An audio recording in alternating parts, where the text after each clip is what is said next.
Salut à tous, j'espère que vous allez bien. On se retrouve aujourd'hui pour une nouvelle vidéo et c'est une de mes vidéos préférées, c'est le remplissage des enveloppes du mois. Alors c'est vraiment quelque chose que j'adore faire parce que bah voilà, c'est début du mois. Qui dit début du mois dit bah nouveaux objectifs, nouveaux projets, etc., nouvelles idées.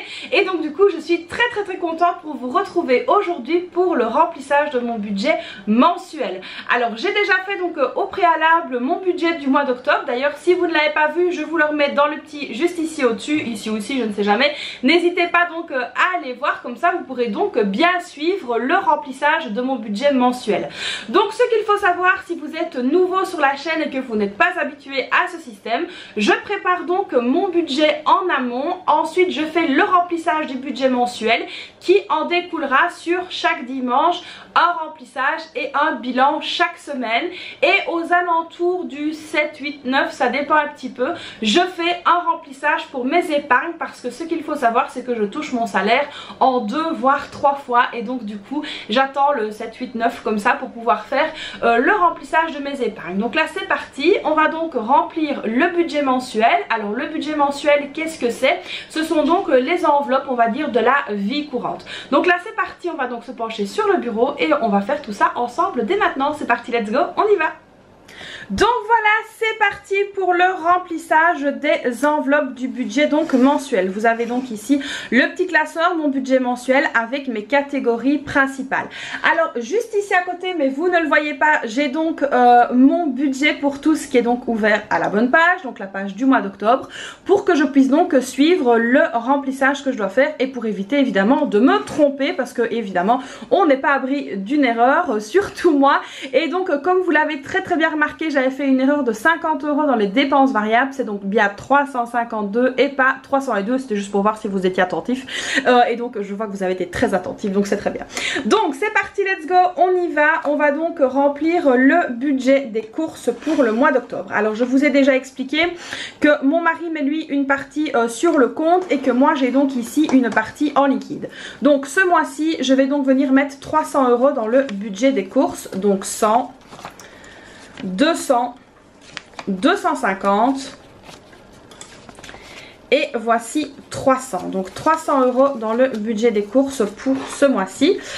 Donc voilà, alors évidemment avec l'inflation etc telle que nous la connaissons, c'est pas toujours évident, mais là je remarque quand même que certains prix ont commencé à diminuer dans certains supermarchés, donc ça ne peut être que du positif. Évidemment on va pas rechigner sur des petites économies. Alors ici au niveau de la beauté, je vais tout simplement venir mettre 30 €. Donc voilà, 30 € dans la beauté. Alors c'est moins qu'avant, mais comme je vous ai déjà expliqué, il y a beaucoup de choses que je ne fais plus, à savoir mes cils, mes ongles, etc. Donc la beauté, 30 €, c'est fait. Alors ensuite on a l'école. Au niveau de l'école, on va venir comme d'habitude mettre 80 €. Donc 20, 40, 60, 80. Donc voilà, 80 € ici dans l'école. Alors ensuite au niveau de la santé, là c'est 50 € et donc on va faire au plus simple 20, 40 et 50 en espérant bah voilà qu'on n'ait pas trop de dépenses au niveau de la santé. Alors vous êtes nombreux à me poser des questions justement sur cette fameuse enveloppe santé, à me demander un petit peu ce que j'entends par santé. Donc ce que j'appelle santé, c'est donc les médicaments que j'achète à la pharmacie. Alors ce qu'il faut savoir c'est que ici en Belgique, tous les médicaments ne sont donc pas pris entièrement en charge par la mutuelle ou la sécurité sociale, et donc parfois on doit acheter des médicaments, que ce soit de l'homéopathie ou des choses comme ça, c'est pas du tout remboursé. Donc ici moi mon médecin traitant je ne le paye pas, donc quand je vais chez le médecin traitant, bah ça je ne paye pas. Si maintenant je vais chez un spécialiste, je paye et puis je retouche, mais je vous avoue qu'il y a très longtemps que je n'y suis plus allée, donc ça c'est très bien. Alors concernant justement les factures d'hôpital etc que j'ai quand je passe des examens plus importants, bah il m'envoie donc la facture à la maison que j'envoie moi à l'assurance parce que c'est considéré donc comme maladie grave, et donc du coup c'est l'assurance qui paye donc directement la facture. Alors ensuite on continue le divers. Maintenant le divers, on va donc venir mettre 50 € également. Alors j'espère ne pas en avoir besoin, Mais voilà, hein, bon le d'hiver on sait bien ce que c'est toujours un petit peu compliqué. Donc d'hiver c'est les petits achats chez Action, etc. Un journal, un truc, voilà. Donc d'hiver ici c'est là. Alors ensuite les vêtements, j'ai donc décidé de mettre 50 € dans l'enveloppe des vêtements. Et ça je vais en avoir besoin parce qu'il va me falloir des choses pour...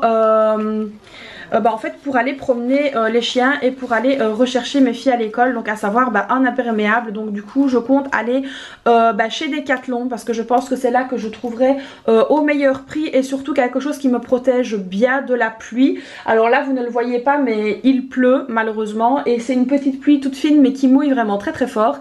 Et donc du coup si je devais aller rechercher mes filles à pied à l'école, je serais tout simplement trempée. Donc du coup ici les 50 € de vêtements vont donc me servir à ça. Donc acheter une veste vraiment imperméable. Alors ici au niveau de la maison je ne mets rien ce mois-ci, je n'ai besoin de rien du tout donc ça ne sert à rien. Et au niveau loisirs et sorties, là on va venir mettre 50 € et c'est donc ici tout pile ce qui reste, c'est donc 50 €. Je n'ai pas fait d'erreur de retrait, c'est déjà très très bien. Donc loisirs et sorties ici 50 €. Donc voilà ici pour le remplissage du mois. Alors concernant le remplissage du mois, on va faire donc un petit récap. Alors au niveau des courses, là j'ai mis 300 €. On a évidemment une partie en espèces et une partie avec la carte. Au niveau de la beauté, j'ai donc mis 30 €. Au niveau de l'école, j'ai mis 80 €. Alors l'école, c'est voilà, s'il y a quelque chose de spécial, une vente par exemple de gaufres ou de choses comme ça à l'école ou pour payer la cantine. Donc ici on a l'enveloppe école. Alors ensuite ici on a l'enveloppe santé, donc 50 €. On a l'enveloppe d'hiver 50 €.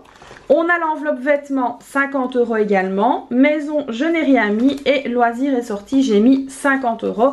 Donc voilà ici pour le budget du mois d'octobre. Et donc j'espère que c'est un mois qui va relativement bien se passer où on va essayer de faire un maximum d'économies.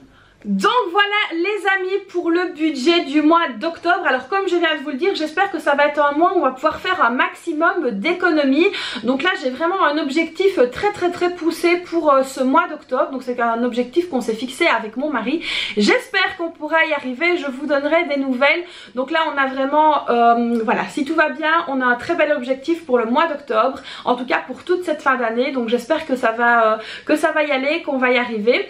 Alors c'est vrai qu'au niveau des enveloppes courantes, de la vie courante, on a du mal à faire des économies en ce moment, tout simplement. Pourquoi? Parce que la vie devient de plus en plus chère, que ce soit au niveau des courses, que ce soit au niveau d'un peu de tout, ça devient vraiment très cher et donc du coup c'est assez compliqué. Donc on va essayer quand même de faire un maximum d'économies. Donc on a une fourchette, j'espère, d'économies, Inch'Allah.